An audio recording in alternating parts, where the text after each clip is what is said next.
شبوي حمو قرقين عمدي حمو الشرواني الكردا سرحدو رياكسون بيسكو يك باغلر جانجسترز بهبرة رابي عم حزرين Biz hazırız. عم حزرين Biz hazırız. عم حزرين Biz hazırız. عم حزرين Biz hazırız. عم حزرين Biz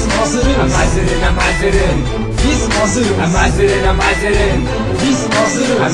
عم حزرين Biz hazırız. عم حزرين Biz hazırız. عم حزرين مش تشتكي ناقصن سرسريا سرش مشكل وكهسر عم تشتهب ذكرن ونشن بن بسر فين بكن كردن امنا هكسن عم حزرين بدستو بتشك جبير نك سرحدو رياكسون بستو يكن كردنا حموكا يبيش مادا بسك يكو فزنا تشتك ليك وچك نما دكني ام فستي كتا هري ام بلا سرا خونا قبل الراب جبيش يا مهرا جت كثيرا نايل الينات شجي كرا دوري ورا دستي ما دغنا هدرا جميدين حتى عمدي شكلنا حتى باجرا بشتا مراستا تشكين سريعا ممارا بكبرة ودارا معفتك الخيارة سكينين شبوي هفالا محزر شبوي نيارا محزرين Biz hazırız.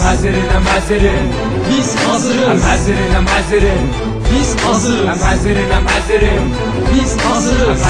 محزرين Biz hazırız. Yoluma baktım olmadı, yoluma saptım olmadı, yolumu buldum olmadı, olmadıysa olmasın. Tasma şimdi mikrofonda, yapma tantana, sen hado.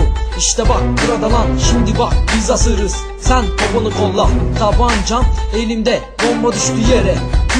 Kürtçe, bir bok ulan, haydi dinle. İsveç ve Türkiye hattı birleşti ve KMC'ler burada üşendi.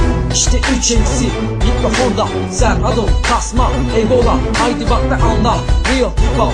İşte bu bak, uyandık da baktık, anladıkça rapte buymuş, patladık bu raple. Dinleyenler şaşır olmuş.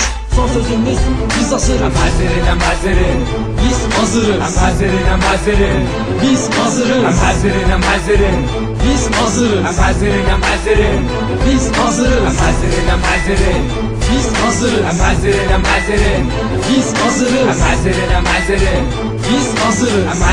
محزرين Biz hazırız. Durmadık ki buradayız, sanmayın ki kaçtık. Yer altında duramadık, her zaman hep taşladık. Tertlerilmiş sananlar, kendilerini yalanlar, inanmaktan kaçanlar, öldürülmeye mahkum, öldürenmiş tayfadan. Vurulanlar korpalar, Serhat abi vurdu bak, yarına bakmadan da kaç. Arkasında reaksiyon, bağlar tayfasıyla yak. Öldürüldük yıllarca, sokaklarda hep savaş. Nedeni belli olmayan, kavgalarda vurmayan insanoğlu kalmadı, mecbur kaldık yapmadık. Geçti dostum artık, eski yanına kalmadı. Yine de bende çare yok, artık yalnız kalmadım. Doğru insan bulamadım, doğru insan bulamayınca bekle kalmadım.